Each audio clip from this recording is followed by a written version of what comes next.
Тойдың болғанынан болатыны қызық дейді. Мә, тойға деген дайындықты айтшы баяғы кезде. Мә, өздерің білесіңдер.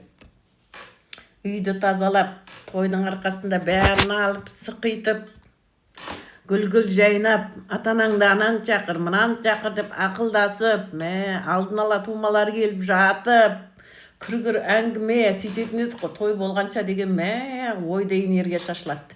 Үйді тазарту, үйге алу, бәрін үйге аласың, құданың алдына, құданың бірдемесіне, құданың жас жұбайлардың бөлмесін тазартасың. Мә, оған бірдеме құру идея көп болатын еді. Адамда көп энергия деген тойға шашылады, көрдіңдер ма?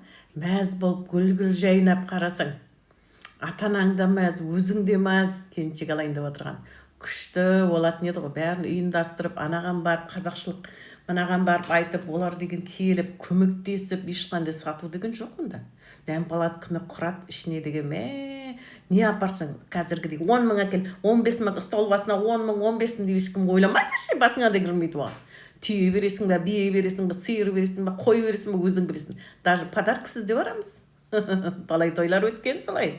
Көңіл ақ, бәр палат киген, бәрін кіргізеді ғой.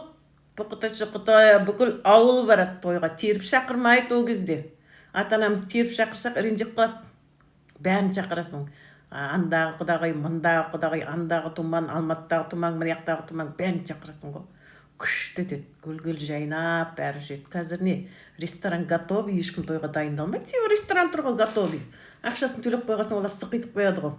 Ақшаңа қарай. 10 мың төлесің, тұқ-тұқ, 15 төлесің, шықтай қылып, готовыйға барамыз ғой. Бәрі шындық қой достар. Маған тіркеліп, лайк басыңдар.